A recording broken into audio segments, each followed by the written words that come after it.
One day, Jacob's father, Isaac, sent him to find a wife in his mother's homeland, far from Esau.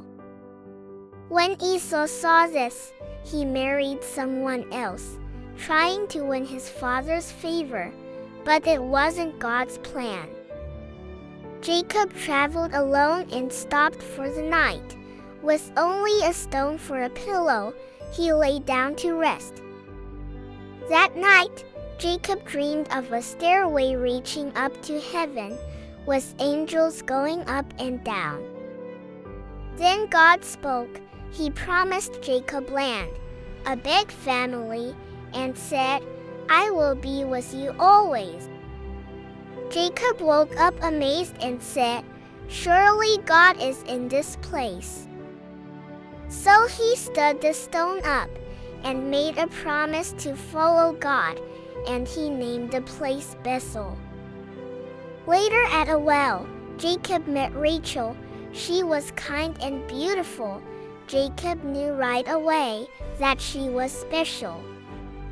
Rachel's father, Laban, agreed to let Jacob marry her if he worked for 7 years.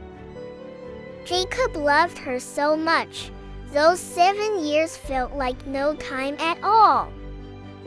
But on the wedding night, Laban tricked him, giving him Leah instead of Rachel. Jacob was shocked. Laban explained that the older must marry first, and said, "Work 7 more years for Rachel." Jacob agreed, and soon he married Rachel too. He now had 2 wives.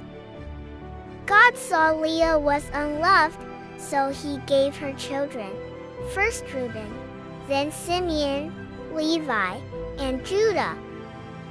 Rachel was heartbroken, so she gave her servant Bilhah to Jacob, and had Dan and Naphtali for her. Leah gave her servant too. Zilpah had Gad and Asher for her. One day, Leah traded mandrakes with Rachel for a night with Jacob, and had more sons. Finally, God heard Rachel's prayers. She had a son and named him Joseph. And one day Joseph would change everything.